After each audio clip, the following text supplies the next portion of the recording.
What's up, guys? Happy holidays. It's me, Daniel, VintageMagic.com. Welcome back to another car vlog. I haven't done one of these for a while, and it's been I don't know. I actually don't even know why I haven't done one. Probably it's because I've been traveling so much. Just got back from the GP New Jersey, and I will be on a holiday break here very soon.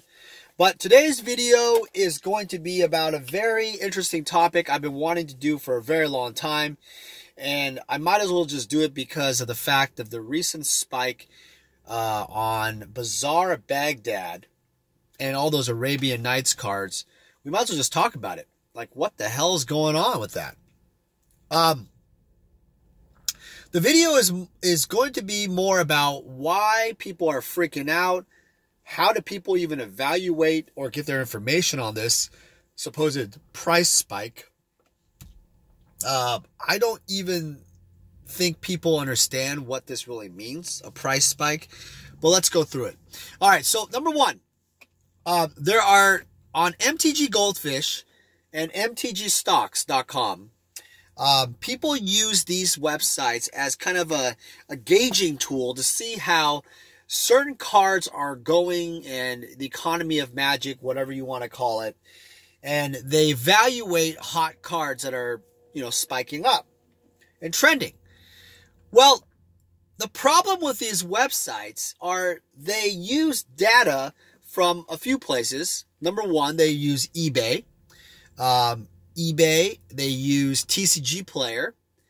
They also use Card Kingdom, and I believe another, one or two of the bigger vendors. I'm not sure if it's Star City or ABU Games, but the truth of the matter is, what happens is with these buyouts or supposed buyouts is they target these individuals are buying at certain places, and they're essentially just manipulating the price. So then it shows a certain price on MTG Stocks and MTG Goldfish.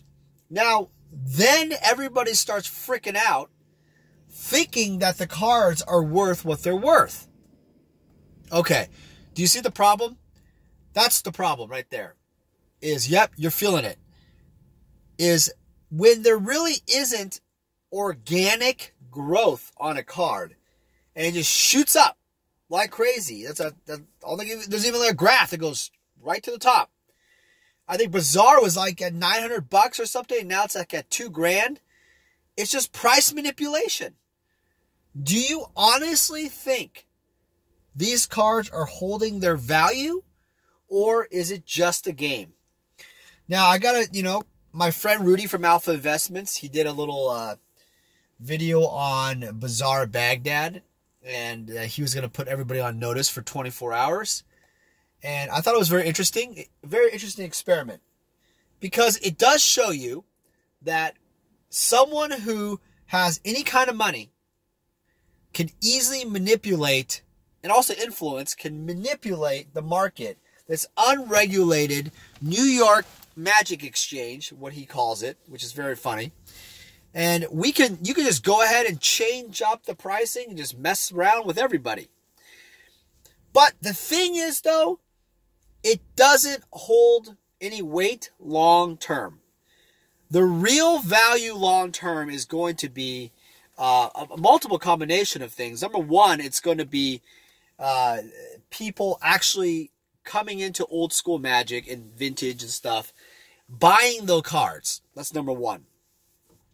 Number two, you also get collectors who are just buying the sets naturally and holding the sets in a long-term sense. They're not just shorting it.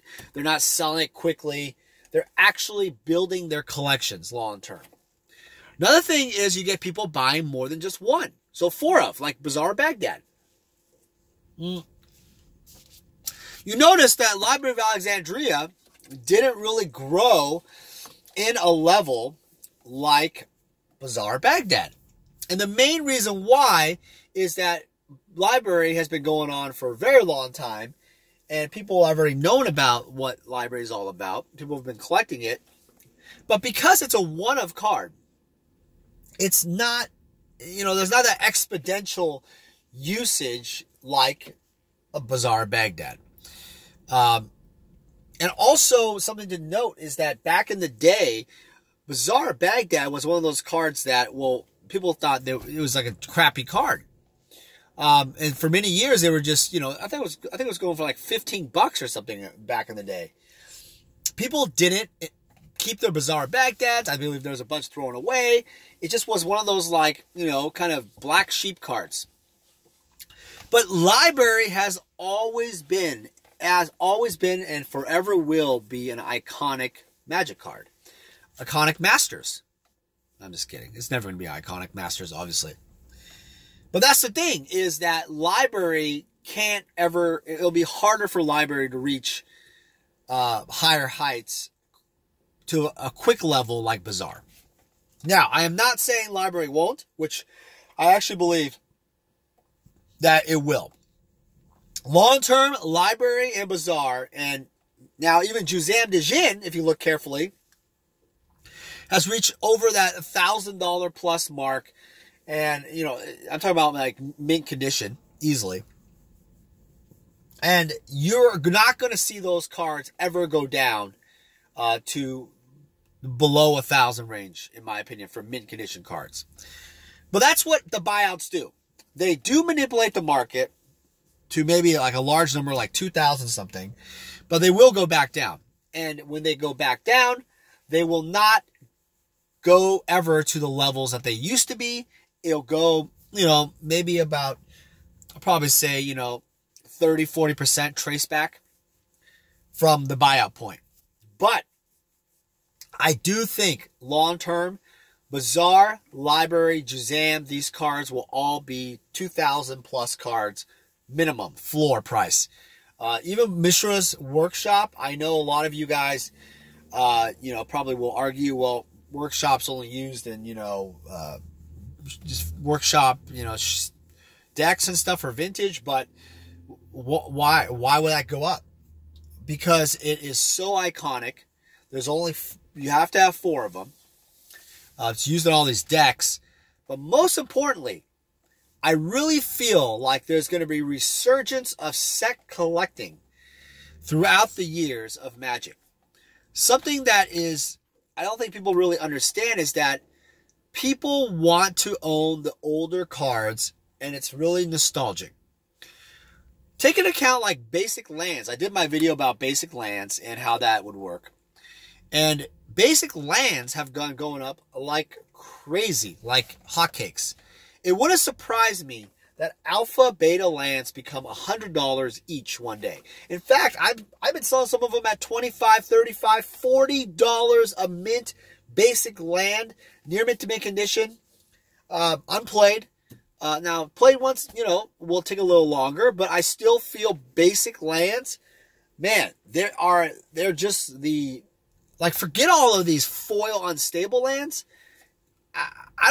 Those will not last. You might as well just buy the alpha beta. They're alpha. They're original. Why would you buy anything else? So, I think that there's going to be this resurgence of collectibles, where, I'm not saying it's gone. I'm saying that it's going to keep growing. It's going to keep spiking up. You're going to see a lot of various Arabian Nights, alpha, beta cards that you would think, whoa, what? Why would I want to buy? Oh, Jade Statue? Oh, interesting. Magical Hack? What the hell is that? Blaze of Glory? Did you see Blaze of Glory? Blaze of Glory has gone up.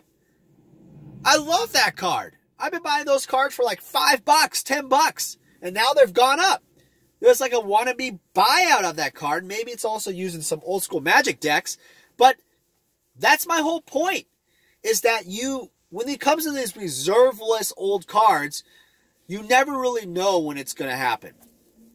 Now, I do want to point out that, back to what I said about MTG stocks and MTG Goldfish, it's very important to understand that if you use that information and you say, okay, Bazaar Baghdad's now 2,000, that means all my Bazaar Bagdads are 2,000. No, you're wrong. because you actually have to sell them. And in order for you to get cash for them and such, there's going to be transaction costs. There's going to be, other kind of costs associated with it. So in order to actually net 2,000, it's a lot more difficult than you think. That price that they're pulling is the top line price of the average prices of these kind of on these websites, the top tier. It is not the medium realistic price. So, unless the card actually sells, in my opinion, on eBay continuously at 2,000 plus, the price is 2,000. It's not because one vendor or Card Kingdom or TCG Player or some guy from, Kansas who lists Bazaar Baghdad at a certain price, that is now the price. If I put Bazaar Baghdad at $1 million, are you going to say that Bazaar Baghdad's now $1 million? No, absolutely not. So I think people need to use a little common sense here. That's the word. Don't freak out over these buyouts or, speculation moves. I think it's really important to stay focused. I think one of the problems with Magic investing is people tend to run with the news, what they see, rather than creating the news themselves. What does that mean? Well, what I mean by that is if you are the person watching MTG stocks, if you are the person watching MTG Goldfish and looking at other vendors or people raising their prices, you already are behind already. And if you're watching Rudy from Alpha Investments telling you guys what game he's playing, he's already played the game and it's already been happening the whole entire time. It's like snap of the finger. Bam! Whoa! The prices are tripled. What? Old Man in the Sea? Drop of Honey? Island of Whack? I mean, come on. This stuff has been happening and going behind the scenes for a very long time. My advice is that you have to bet on the future. You have to bet on the futures of a card or Magic for you to be in the early parts of the game. It's like betting on Bitcoin. If you would have bet on Bitcoin in the early beginnings, you'd be a multi-millionaire. But now, you want to buy it for $20,000 a coin? Good luck. Sure, you could probably buy it and it goes to $100,000 and you make 80, but that's a lot of capital up front rather than putting $20,000 into $1 a coin, right? 20,000 Bitcoins. I mean, that'd be insane. So, it's hindsight 2020. You have to be able to make the call. You have to be able to have the foresight to choose the path you're going to go. Do not think that when MTG Goldfish puts a little announcement on their change and MTG Stocks does this, you are ahead of the curve. You are behind. You're always behind. So my advice, if you really want to be ahead of the curve, is to pick reserve list cards and be in the early forefront. If you are reacting to a card spike or whatever, then what you're doing is you're just going to have to buy a diversified amount of reserve list cards and hope for the best for growth long term. And I think that's more of a solid strategy than just picking a hot card. It's kind of like picking a hot stock when it's on fire and buying into it, and then it just levels out or drops. How do you know when that hotness will end and also when it'll level out? So the best bet is to buy into it when people don't really believe that it's going to be a good investment. I like what Rudy says. He buys into things that people don't really like. The kind of low-hanging fruit that sometimes become exponential margins because people didn't want it. The prices naturally go down and you end up buying it and reaping the profits. All right, guys, I hope you guys are having a great holiday. What do you guys think? Do you think that MTG Goldfish, MTG stocks, are they reliable? Do you think that Bazaar Baghdad, Arabian Nights cards, Alpha Beta cards, reserve list cards are going to stay around and grow? Or do you think that this is all a fad and this is all one big green screen? We're all just playing a game. Well, I think the game here that you need to understand is that in this unregulated Magic world, there has to be a sense of like fear between everybody. That fear that you have of not knowing what will happen is what you should take the risk on. I think that if you, with any investing, if any fear that you have, that any question, there needs to be a healthy sense of fear for you to take the dive. I don't think people understand that. That when I was buying these cards, and there were, obviously a lot less, there had to be a little bit of fear, like, well, shit, this stuff might go down to nothing. That's exactly right. You have to believe that the risk you're taking could go to zero. That's fear. But the reward, it could be something you've never thought of ever. All right, guys, thanks again for watching. It's me, Daniel, VintageMagic.com. We'll talk soon. Thank you for joining another car vlog.